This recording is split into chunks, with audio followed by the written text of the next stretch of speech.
ఈ సత్వరజస్తమో గుణాలు నేను పైకి ఉండాలని ప్రయత్నం చేస్తుంటాయి కదా, అవి ఈ ప్రకృతిని అంతా నడిపిస్తున్నాయి. ఇప్పుడు మనం అర్థం చేసుకోవాల్సింది అది అర్థం చేసుకోవాలా. మన శరీరంలో మన మనస్సులోనే అవి కలుగుతుంటే దాన్ని కూడా మనం అర్థం చేసుకోవాలా. ఓహో, నాలో సత్వగుణం ఇప్పుడు వస్తూ ఉంది, ఓహో సత్వగుణాన్ని రజోగుణం డామినేట్ చేసేదానికి ప్రయత్నం చేస్తూ ఉంది, తమో గుణం డామినేట్ చేసేదానికి ప్రయత్నం చేస్తుంది. గుర్తించి సత్వగుణాన్ని మనం పెంచుకోవాలి. సత్వగుణాన్ని పెంచుకుంటే జ్ఞాన మార్గం వైపు తీసుకెళ్తుంది. అది అలా జ్ఞాన మార్గం వైపు వెళ్ళే మార్గంలోనే మనం ప్రయత్నం చేస్తున్నాం కాబట్టి ఇప్పుడు వచ్చి మనం విచారణలో మనం కూర్చొని ఉన్నాం. అది తర్వాత బలం, వేరే వాళ్ళకు బలం లేదని వాళ్ళపైన చూపించడం అది మంచి పద్ధతి కాదు. తర్వాత విద్యా దర్పం. నేను బాగా చదువుకున్నాను, వీడు చదువుకోలేదు. ఇంకొంతమంది విద్యను నేను ఊరికే ఒక్కసారి చూస్తే చాలండి, నాకు బాగా పట్టేస్తుంది, నీకు ఏం అర్థం కాదు అనేటట్లుగా చెప్పడం ఇది. తర్వాత విద్యలో నేను బాగా వివరించి చెప్పగలను, వేరే వాళ్ళు అలా వివరించి చెప్పలేరు. ఇవంతా దేనికి సంబంధించింది? మనస్సుకు సంబంధించినటువంటివి. ఇవన్నీ దర్పము, ఇటువంటివన్నీ పనికిరావు. విద్య పైన మానం, పాండిత్యం పైన మానం. తర్వాత సంగీతంలో నేను సంగీతంలో మంచి దిట్టను అనేటువంటిది. తర్వాత శాస్త్రంలో, జ్యోతిష్యంలో, శాస్త్రంలో అనేటప్పుడు మీకు వ్యాకరణ పండితులు ఇప్పుడు మీరు విని ఉంటారు, శ్రీనాథ మహాకవి అదెవరో ఒక డిండిమ భట్టు అనేవరో ఉన్నాడు, ఆయనను ఓడిస్తాడు. ఆయన ఓడిస్తే ఆయన దగ్గర ఏంటంటే, ఆయన దగ్గర డిండిమ అంటే వాయించడం, ఆయన దగ్గర పోతే అందరూ ఓడిపోవాల్సింది కానీ ఈయన ఎప్పుడు గెలుస్తుంటాడు. అందుకని ఈయనకు డిండిమ భట్టు అని బిరుదుంటుంది. శ్రీనాథ మహాకవి వచ్చి అక్కడ ఇద్దరు పాల్గొన్న తర్వాత దాంట్లో ఇతను డిండిమ భట్టు ఓడిపోతాడు. ఆయన ఓడిపోయి ఆయన యొక్క విజయ పతాకాన్ని ఆయనే కూలదోసుకుంటాడు. అప్పుడు శ్రీనాథ మహాకవి నేను మంచి గొప్ప పండితుని అనేటట్లుగా ఆయన చెప్పుకుంటాడు. ఇవన్నీ దర్పమునకు సంబంధించినవే కానీ శాంతిని ఏమైనా ఇస్తున్నాయా అంటే జ్ఞాన లక్షణాలు కాదు. తర్వాత ఈ కూచిపూడి నాట్యం, ఈ భజన చేసే దాంట్లో నేను బాగా భజన చేస్తాను, వాడు ఇట్లా చేస్తాడు, ఇవన్నీ చూడండి పనికిరానివి. ఇప్పుడు దైవ దర్శనానికి వెళ్తాడు, వెళ్తే దేవుడు ఎవరుని తెలుసుకోవాలి కానీ దేవుడు ఎవరుని తెలుసుకోకుండా వీడేం చేస్తాడంటే ముందుగానే దేవునికి టికెట్ బుక్ చేస్తాడు. అంటే దేవుడు కూడా ఏమైపోయినాడు, ఇప్పుడు ఆ టికెట్కు లోబడిపోయినట్లుగా అయిపోయింది వీడి మనస్సులో. వీడు ఇక్కడ అంటాడు, ఏమంటాడు తెలుసా, దేవుని దగ్గరికి పోయినాడు. ఏముందండి, మనం డబ్బులు ఖర్చు పెడితే పోయి ఇచ్చేస్తాం. మనం కూడా ఆడుండే ఆఫీసర్లు ఎలా ఉంటారు తెలుసా, ఆఫీసర్లు కూడా అలాగే ఉంటారు. తిరుమలలో పనిచేసే ఆఫీసర్లు కింద ఉండేటువంటి ఇప్పుడు దాంట్లో రూమ్స్ బుక్ చేయాలని అనుకోండి, రూమ్స్ బుక్ చేయాలంటే కూడా ఆ ఆఫీసర్లకి సరిపోయేటువంటి వాళ్ళు ఎవరైనా ఉండి వాళ్ళతో కాంటాక్ట్ అయిపోతే ఆటోమేటిక్గా బుక్ అయిపోతాయి వాళ్ళందరికీ. ఇక్కడ మిగతా వాళ్ళు ఎవరైనా పోతే వాళ్ళు లైన్లో కాసుకో ఉంటాడు, ఏమేమి చేస్తారు, ఏం దొరకవు. ఇదంతా కూడా అట్లా. తర్వాత ఈ శాస్త్రం అనేటువంటిది ఏంటంటే వ్యాకరణ శాస్త్రమని, జ్యోతిష శాస్త్రమని, తర్వాత ఇప్పుడు డాక్టర్లు చదువుతారు కదా, డాక్టర్ కోర్సులు చేసేటువంటి వీళ్ళు దీంట్లో నాకంటే మించిన గొప్ప నా చెయ్యి వాసు ఇట్లాంటిదని, ఇంజనీరింగ్ కట్టడం దాంట్లో డిజైన్స్ చేసే దాంట్లో నాకంటే గొప్పవాడు లేడని, నేను మంచి డిజైన్ చేసి దాన్ని బాగా టాలెంట్గా చేస్తానని, తర్వాత ఏరోనాటిక్స్లో నా అంత గొప్పగా చేసేవాడు లేడని, ఇటువంటివన్నీ దర్పములు. తర్వాత న్యాయము, వైశేషికము, సాంఖ్యము, యోగము, ధ్యానము చేసే దాంట్లో నేను కూర్చుంటే 3 గంటలు లేవను నేను. ఇదే మాట్లాడినాడు. యోగ పండితుడు, యోగా చేసేటువంటి ఒక మాస్టర్ ఇక్కడ వచ్చాడు. ఆ యోగా మాస్టర్తో మాట్లాడితే, ఏమండి మీరు చెప్పిస్తున్నారు యోగా, కనీసం ధ్యానం చేసేది మీరు చెప్పించచ్చు కదా నిర్మలంగా. అంటే మీరేం సార్ ఇట్లా చెప్తారు, మీరు ధ్యానం చేసేదానికి నేను 3 గంటలు కూర్చున్నాను. నేను ఒకసారి కూర్చొని కళ్ళు తెరిచి చూస్తే 3 గంటలు కాదు, 3/4 గంట తర్వాత తెరిచి చూస్తే ఎవరు లేడు. కానీ నేను 3 గంటలు కూర్చుంటా, ఏం చేస్తాను, ఒకడు కూడా లేడు. మరి నన్ను ఏం చెప్పమంటారు అందేనన్నాడు. అంటే ఏంటి, నేను అలా చెప్పగలను అనేటువంటి అహంకారం. తర్వాత న్యాయ దర్శనం, వైశేషిక దర్శనం, సాంఖ్య దర్శనం, మీమాంస దర్శనం. నేను షడ్దర్శనాచార్యుడని. జైనం, మీమాంస, పూర్వమీమాంస, ఉత్తరమీమాంస, ఇవన్నీ ఏంటి అనేటువంటి దాంట్లో నేనంతా ఆరితేరిన వాడును అనేటువంటి దర్పం ఇదేం చేస్తుంది, ఇది మనస్సులో ఉండేటువంటి టాలెంట్. ఇది మనస్సుకి విషయముల అంటే ఆ గ్రంథములను చదివి ఆ గ్రంథములో ఉన్నటువంటి విషయములను బుద్ధిలో పెట్టుకొని ఉండేది. దీనిని టాలెంట్ అంటారు. ఇప్పుడు 4 వేదములను చదివి ఉంటాడు ఒక అతను, 4 వేదములను అధ్యయనం చేసి ఉంటాడు, ఎక్కడ అడిగినా చెప్తాడు.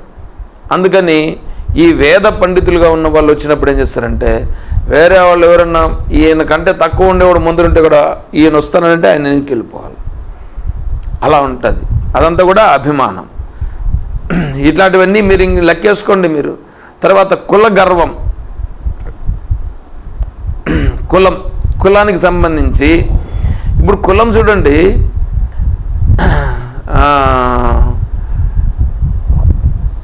దేవస్థానంలో నిలబడి ఉంటారు, అందరూ నిలబడి ఉంటారండి. ఆయన వస్తూ ఉన్నాడు అంటే ఈడుండే వాళ్ళందరూ ఏం చేస్తారంటే ఆయనకు సైడ్ ఇచ్చేస్తారు. సైడ్ ఇచ్చేసి ఆయన ముందర పోయి నిలబడాలన్నమాట. ఆయన ముందర పోయి నిలబడితే వీళ్ళందరూ ఆయన చేయడం అనమాట. అంటే ఎందుకు ఇదంతా? దేవుని దగ్గర కూడా సమానం లేదన్నమాట. అంటే దేవుని దగ్గర కూడా సమానం లేకుండా, ఎందుకంటే కులం, నేను పలానా కులం వాడిని, నేను ముందర ఉండాలా, ఇదంతా ఎట్లా సరిపోతుంది? తర్వాత ఆశ్రమ గర్వం.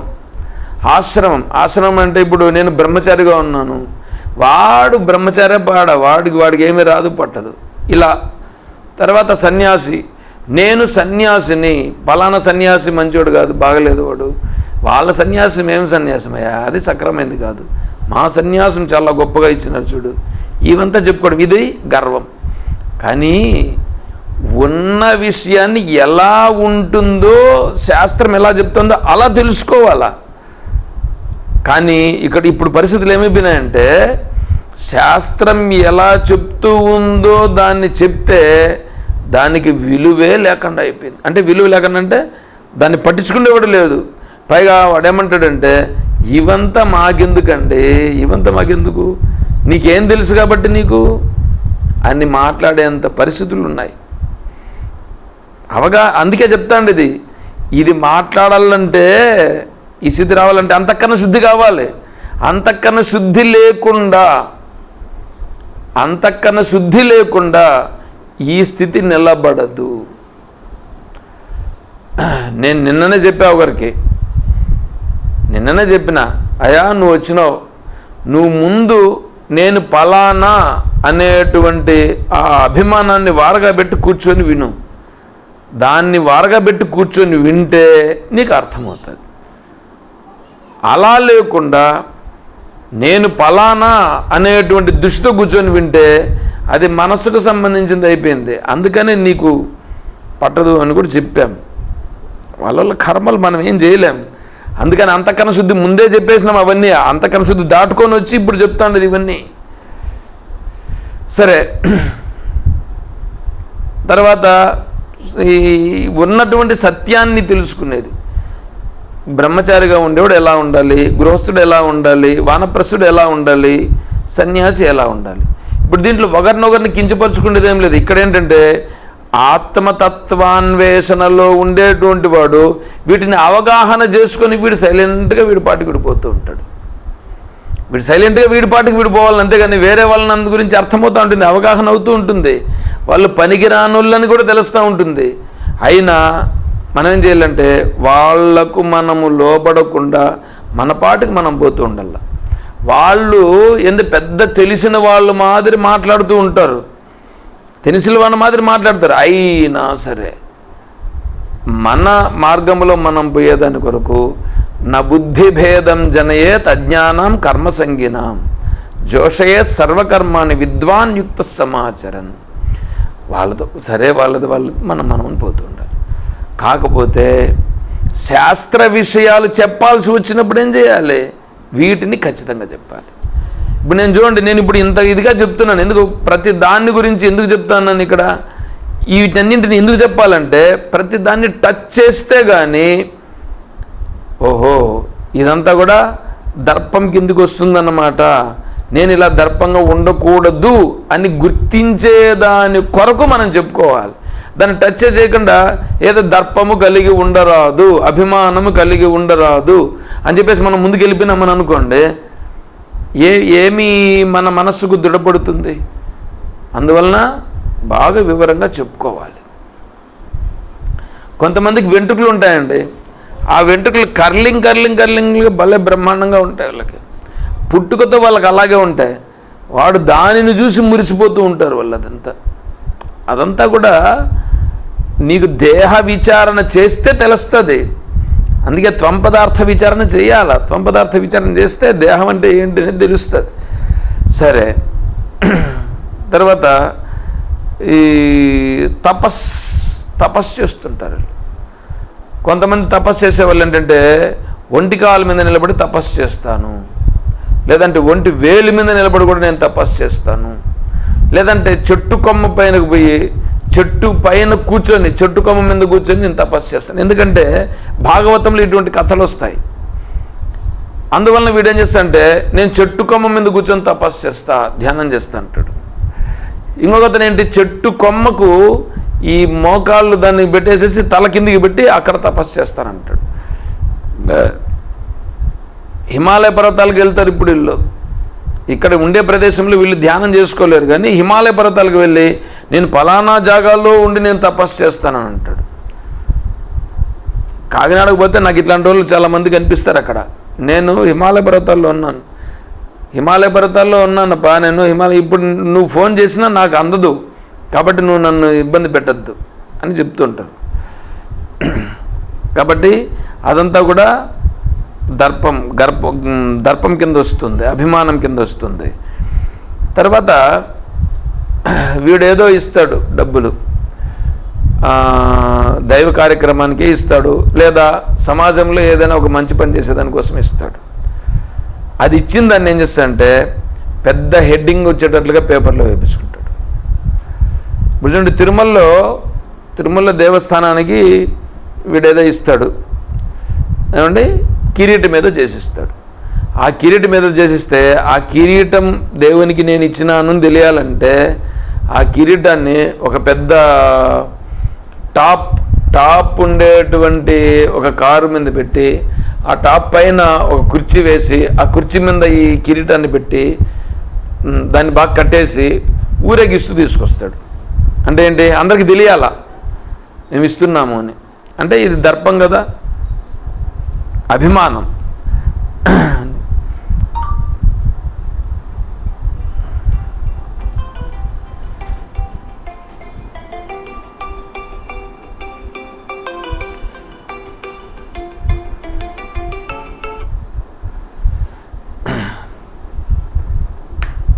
తర్వాత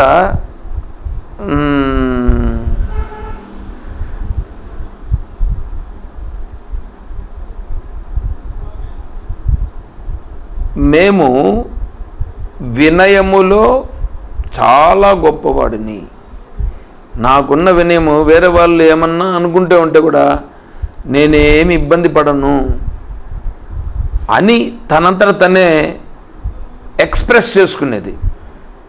నాకుండే వినయం ఇంక వేరే వాళ్ళకు లేదు. చూడండి ఎట్లా ఉందో. తర్వాత నాకు అహంకారమే లేదు,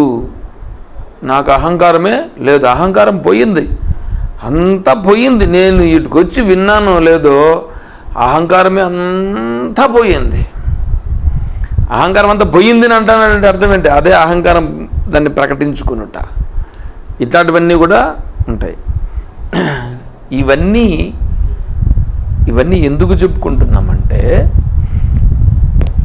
విచారణలో మనం చెప్పుకొని తెలుసుకోవాలి. వీటిని విచారణలో చెప్పుకొని మనం తెలుసుకోవాలి. తెలుసుకుంటే కదా వీటిని విడిచిపెట్టడం అవుతుంది.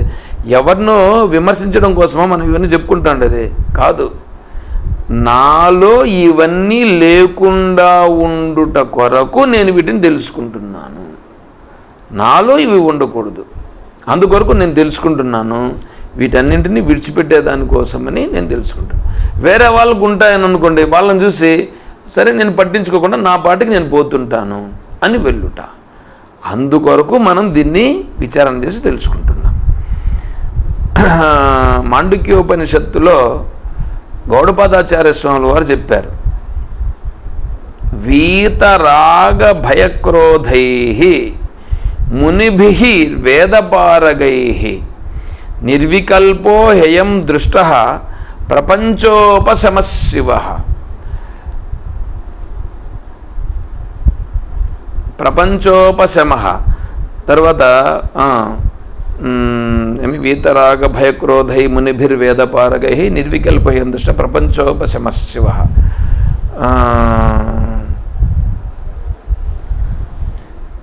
ఉందా?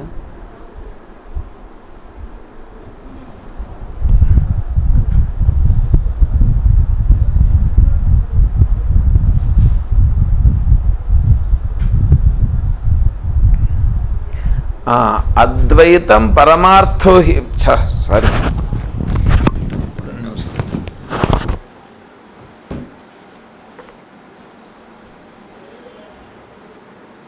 ప్రపంచోపశమోద్వయః అద్వయం పరమార్థ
వీతరాగ భయక్రోధైః మునిభిః వేదపారగైః నిర్వికల్పో హ్యం దృష్టః ప్రపంచోపశమోద్వయః తస్మాదేవం విదిత్వైనం అద్వైతే యోజయేత్ స్మృతం అద్వైతం సమనుప్రాప్య జడవల్లోకమాచరేత్. ఇది గౌడపాదాచార్య స్వాముల వారు చెప్తారు. ఏమంటున్నారంటే వీతరాగ భయక్రోధైః విగతః అంటే తొలగిపోయినవాడు. ఏంటి తొలగిపోయినవాడు? రాగ భయ క్రోధ. రాగము భయము క్రోధము తొలగిపోయినవాడు, తొలగించుకున్నవాడు అని చెప్పట్లా. తొలగిపోవుట తొలగించుకునుట తేడా ఉంది. తొలగించుకుంటే దాన్ని కొంచెం కలబెట్టినామంటే పైకి వచ్చేస్తుంది మళ్ళీ. అది తొలగిపోవుట అంటే అది వీణ్ణేమి కదిలించలేకుండా వెళ్ళిపోయిందన్నమాట. అంటే అది ఎంత వచ్చినా కూడా వీణ్ణేం కదిలించలేదు అని అర్థం. ఇప్పుడు రాగ భయక్రోధైః మునిభిః, వాడు ముని అంటే రాగ భయక్రోధాలు ఎవరు ఎందైతే తొలగిపోయినాయో అతను మునిభిః. ఎలా వచ్చింది అతనికి ఆ స్థితి? వేదపారగై అంటే తత్వమును తెలుసుకున్న కారణము చేత, తత్వమును తెలుసుకున్న కారణము చేత వచ్చింది. నిర్వికల్పో హ్యయం దృష్ట, అతను ఎలా ఉన్నాడు? నిర్వికల్ప, వికల్పము లేనివాడయ్యాడు. హయం దృష్ట, ఇది వచ్చింది ఏమిటి? ప్రపంచోపశమ, ప్రపంచం అనేది ఉపశమనమైంది అతని మనస్సు. ఆ మనస్సు, ఆయన యొక్క మనస్సు ప్రపంచ ఉపశమన అంటే ప్రాపంచిక భావనలు ఆ మనస్సులో ఉపశమనమైనాయి. అంటే ఆ మనస్సు ప్రపంచం వైపు వెళ్ళుట అనేటువంటిది అణిగిపోయినది. ప్రపంచంలో ఉంటాడు, ప్రపంచంలో చూస్తూ ఉంటాడు, అయినా ప్రాపంచిక విషయముల యందు ఉపశమనమైనాడు. ప్రపంచోపశమో అద్వయ, ఈ అద్వయ స్థితిలో తను నిలిచి ఉన్నాడు. తస్మాదేవం విదిత్వైనం, ఎవడైతే ఈ ప్రకారంగా విదిత అనుభవంలోకి, అవగాహనలోకి తెచ్చుకున్నాడో, అద్వైతే యోజయేత్ స్మృతిం, అద్వైతే యోజయేత్ స్మృతిం అంటే ఈ అద్వయ స్వరూపం అంటే ఏమిటి? ఈ జగత్ అనేటువంటిది ఎలా ఉంది, నేను ఎలా ఉన్నాను, నా యందు ఈ జగత్తున్నదా, లేకపోతే జగత్ అనేటువంటిది సత్యమా కాదా? ఈరోజు సాయంకాలం దీనిపైనే చర్చ జరిగింది, దానిపైన చెప్పినాం, కొద్దిగా విచారణ చూడండి. కాబట్టి ఈ ప్రపంచం అనేటువంటిది సత్యమా, ఎలా ఉన్నది, ఉంటే ఎలా ఉంది, లేకపోతే ఎలా లేదు. లేదు అనేటువంటి దాన్ని తెలుసుకునే దానికంటే ముందు సగుణ బ్రహ్మగా తెలుసుకోవాలి. ఆ సగుణ బ్రహ్మను తెలుసుకుంటే ఆ సగుణ బ్రహ్మయే ఈ క్షేత్రం అని తెలుస్తుంది. ఈ క్షేత్రాన్ని తెలుసుకున్నావంటే ఈ ప్రపంచాన్ని తెలుసుకున్నట్లే నువ్వు. అందుకే 13వ అధ్యాయంలో చివరిలో వస్తాడు, క్షేత్రజ్ఞయో జ్ఞానం అంతరం జ్ఞానచక్షుష భూత ప్రకృతి మోక్షం చేయే విధు యాంతితే పరామని అంటాడు. అంటే క్షేత్రాన్ని, క్షేత్రజ్ఞుని రెండింటిని ఎవడైతే అంతరం జ్ఞాననేత్రంతో తెలుసుకున్నాడు అంటే జ్ఞానరూపంగా తెలుసుకున్నాడు అని అర్థం అక్కడ. అలా ఎవడు తెలుసుకున్నాడు అని వస్తుంది. కాబట్టి ఈ జగత్ అనేటువంటిది ఉందా లేదా, ఉంటే ఎలా ఉంది? ఈ దాన్ని ఏమంటారు, సముద్రంలో ఉండే నీళ్లను కొద్దిగా నీళ్ళు ఎత్తుకొని చూసి ఈ నీళ్ళు సముద్రంలో ఉండే నీళ్ళ యొక్క సారమే, దీన్ని తెలుసుకున్నామంటే దాన్ని తెలుసుకున్నట్లే. అలాగే ఈ శరీరాన్ని, ఈ క్షేత్రం తెలుసుకుంటే ఈ జగత్తునంతా తెలుసుకున్నట్లే. అలా ఎవడైతే చాలా స్పష్టంగా వాడికి అవగాహన అయిందో వాడికి అద్వైతం సమనుప్రాప్య, ఈ తత్వం అనేటువంటిది ఎవడిని ఎందైతే స్థిరమైందో అతను ఎలా ఉంటాడంటే జడవత్ లోకంలో జడుని వలె ఉంటాడు. జడుని వలె ఉంటాడంటే ఈ లోక విషయాలకు సంబంధించి తను కృంగిపోడు, తను పొంగిపోడు, తను నిర్మలంగా ఉంటాడు. తెలియకుండా కాదు, అన్నీ తెలుస్తూ ఉంటాయి. కానీ ఏమనే మాత్రం వికారము లేని స్థితిలో సహజత్వముగా తను ప్రకటింపబడుతూ ఉంటాడు.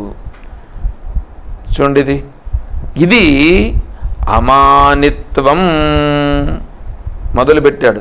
ఈ లక్షణం ఉండిందని అనుకోండి, ఎంత భారము తగ్గిపోతుంది మనకి.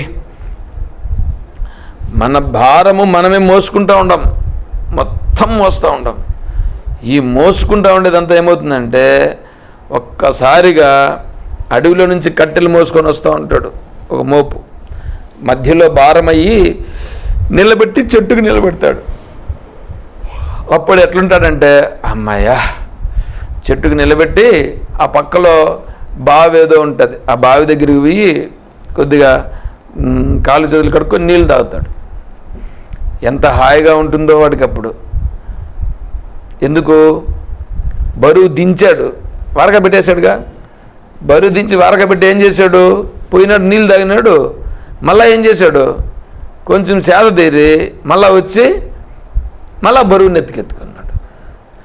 మనం చేస్తుండే పని కూడా అలాగే చేస్తున్నాం. ఇక్కడ శాస్త్రం శ్రవణం చేసేటప్పుడు కొంతసేపు అలాగ ఇదంతా నాకేం సంబంధం లేదండి, అంతా మాయే.